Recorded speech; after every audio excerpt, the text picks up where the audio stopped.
وہ اپنی آواز مدھم رکھتے ہوئے بولی۔ وہ نہیں جانتی تھی کہ اسے لارڈ زرار ہمدانی کو اس کی بات اچھی لگی یا بری، لیکن اسے پرواہ نہیں تھی کہ پہلی ہی ملاقات میں وہ اس سے اجنبیوں جیسا برتاؤ کر رہی تھی۔ وہ اس کے لیے اجنبی ہی تو تھا اور نہ ہی اس کا محترم زرار ہمدانی سے تعلقات بڑھانے کا کوئی ارادہ تھا۔ کچھ دیر خاموشی سے وہ اس کے ساتھ چلتی ہوئی باغات دیکھتی رہی۔ ایک آکورڈ سا سناٹا ان کے درمیان چھا گیا تھا۔ آپ الینا خالہ کو کب سے جانتے ہیں؟ منسا نے سوچ سمجھ کر ٹاپک بدلنے کی کوشش کی کہ خالہ اور آتکا آنٹی کی بات کرنا بہتر تھا۔ زرار ہمدانی نے اس کے احمقانہ سوال پر اسے تعصب سے گھورا کہ کامن سینس کی بات تھی، وہ اس کی مامی تھی، وہ پیدا ہی ان کے سامنے ہوا تھا، تو یہ کب سے جانتے ہیں والا سوال احمقانہ ہی تسلیم کیا جا سکتا تھا۔ انہیں ساری زندگی سے جانتا ہوں، وہ توقف کر کے بولا۔ جب تم پیدا ہوئی تھی میں تب شاید 10 سال کا تھا۔ 10 سال کے بچے کی اچھی خاصی شارپ میموری ہوتی ہے۔ پہلے مامی کا سارا پیار صرف میرے لیے تھا، پھر وہ تمہارا اکثر ذکر کرنے لگی، اور ابھی کچھ ماہ سے تو وہ بس تمہاری ہی باتیں کرتی ہیں۔ ہم اکثر سوچتے تھے کہ ان کی مامی کی بھانجی اب اتنی بھی پرفیکٹ نہیں ہو سکتی جتنا وہ بتاتی ہیں۔ مگر وہ رکا اور اس نے منسا کو بغور دیکھا۔ کم سے کم ان کی ایک بات تو بالکل درست تھی کہ تم واقعی بہت خوبصورت ہو۔ وہ سادے سپاٹ لہجے میں بولا۔ زرار کا لہجہ ایسا تھا کہ منسا کو اپنی توہین سی محسوس ہوئی۔ کیا وہ یہ جتانا چاہ رہا تھا کہ اس کی خالہ اسے پلیٹ میں رکھ کر اس کے سامنے پیش کرنا چاہ رہی تھی؟ وہ دونوں اس وقت باغ کے سینٹر میں پہنچ چکے تھے۔ شام ڈھلنے کو تھی، سرد ہوا چل رہی تھی۔ منسا کو اب سردی کے ساتھ کپکپاہٹ سی فیل ہو رہی تھی، اور زرار ہمدانی اس کی اس کیفیت سے بخوبی آگاہ تھا۔ کیا آپ اجنبیوں کو اسی طرح سے پریشان کرتے ہیں؟ وہ ڈوبتے ہوئے سورج کو دیکھتے ہوئے بولی۔ میں نے سنا تھا کہ اسکاٹش بہت مہمان نواز ہوتے ہیں، لیکن ضروری نہیں کہ ہر سنی سنائی بات سچ ثابت ہو۔ اپنی بات کے اختتام پر اس نے نظریں آسمان سے ہٹا کر زرار کی طرف کی، مگر اس کی بات کو زرار نے شاید انجوائے کیا تھا۔ زرار کی آنکھوں میں ایک چمک سی تھی۔ مجھے نہیں لگتا کہ میں اور تم اجنبی ہیں مس منسا، وہ نرمی سے بولتا ہوا پلٹا۔ چلیے، موسم ٹھنڈا ہو رہا ہے، اگر تم بیمار پڑ گئیں تو اس کا الزام بھی ہم اسکاٹش پر لگا دو گی۔ وہ اسے ساتھ آنے کا اشارہ کر کے واپس مینشن کی جانب چلنے لگا۔ شام کے ملگجے سے اندھیرے میں وہ احتیاط سے زرار کے پیچھے زمین پر پیر جماتی ہوئی چل رہی تھی۔ جب اس کی ہیل نرم زمین کے اندر دھس گئی، قریب تھا کہ وہ لڑکھڑا کر منہ کے بل پتھروں پر گر جاتی۔ اس نے تیزی سے آگے چلتے زرار کا پیچھے سے کوٹ پکڑ کر خود کو گرنے سے روکا تھا۔ وہ آنکھیں سختی سے میچے ہوئے تھی، اس کا دل زور زور سے دھڑک رہا تھا۔ ویل، میرے نوٹس میں آنے کے لیے تمہیں اپنا آپ مجھ پر پھینکنے کی ضرورت نہیں ہے۔ وہ اسے دیکھ کر مسکرا رہا تھا۔ ڈبل اسٹینڈرڈ، ہم ہاتھ لگائیں تو نامحرم، اور خود تم لڑکیاں ہمارے پاس آؤ، راتوں کو فون پر لیٹ نائٹ لڑکوں سے باتیں کرو، وہ تمہارے مذہب میں الاؤ ہے؟ واؤ، اس نے طنز کیا۔ میرا کبھی بھی آپ کے نزدیک آنے کا یا آپ سے باتیں کرنے کا کوئی ارادہ ہے نہ کبھی ہوگا، وہ سرد لہجے میں بولی۔ بڑے بول انسان کو کبھی نہیں بولنے چاہیے۔ زرار نے بازو سے پکڑ کر اسے دوبارہ گرنے سے روکا۔ چیلنج کر رہی ہو؟ وہ اس کی آنکھوں میں آنکھیں ڈالے سوال کر رہا تھا۔ منسا نے نفی میں سر ہلاتے ہوئے اپنی گھنیری پلکیں جھکا لی تھیں۔ زرار نے اس کا بازو چھوڑ کر اب اس کا ہاتھ تھام لیا تھا۔ یہ صرف تمہیں یہاں سے جلد از جلد نکالنے کے لیے تھاما ہے، ورنہ جس طرح تم بار بار کیچڑ میں اٹک رہی ہو، میرا وقت برباد ہو رہا ہے۔ وہ اپنے ہاتھ تھامنے کی وجہ بتاتا ہوا چہرے پر سنجیدگی طاری کیے چلنا شروع ہو گیا تھا۔ وہ خاموشی سے اس کے ساتھ چل رہی تھی۔ زرار ہمدانی جیسا موسٹ وانٹڈ بیچلر اگر یہ سوچ رہا ہے کہ وہ جان کر اسے پھنسانے کے لیے اس کے قریب آئی تھی تو وہ غلط نہیں تھا، کیونکہ یہ سب علینا خالہ کی مہربانی تھی، جنہوں نے اس کے قصیدے پڑھ پڑھ کر اس کی پوزیشن خراب کر دی تھی۔ ظاہر ہے وہ کوئی دودھ پیتا بچہ تو نہیں تھا نا، کہ جان نہ پاتا کہ خالہ ہر وقت کیوں بھانجی کی تعریف کرتی رہتی ہیں۔ خالہ منسا نے بے بسی سے دانت پیسے کہ ان بزرگوں کو شاید اس دنیا میں میچ میکنگ کے علاوہ اور کوئی کام نہیں تھا۔ لڑکا لڑکی کیا چاہتے ہیں یہ ان آنٹیز کی نظر میں اہم نہیں ہوتا، وہ خود کس کو کس کے ساتھ دیکھنا چاہتی ہیں یہ اہم ہوتا ہے۔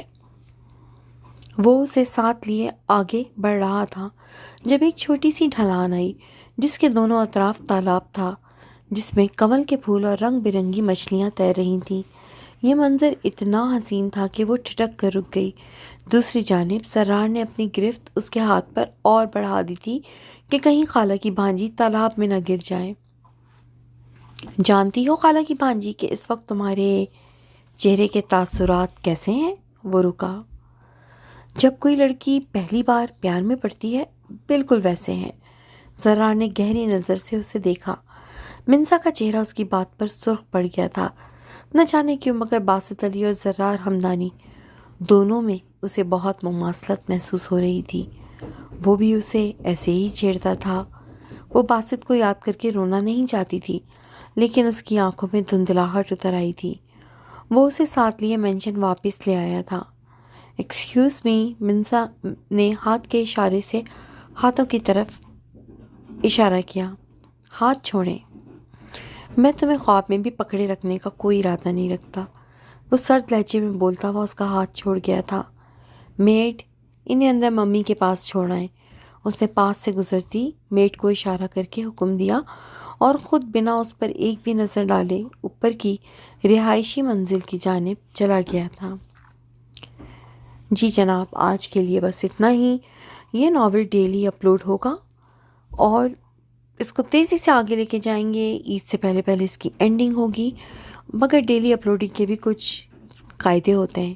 آپ ہماری حوصلہ افزائی کیجیے، ویڈیو کو لائک کیجیے، تھوڑا اپنی موجودگی کا احساس دلائیے تاکہ جلدی جلدی اس کو آپ کے لیے ہماری ٹیم اپلوڈ کر سکے۔ کل ملتے ہیں اسی وقت اسی ٹائم قسط نمبر 4 کے ساتھ۔ تب تک کے لیے ٹیک کیئر، خوش رہیں، خوشیاں بانٹیں۔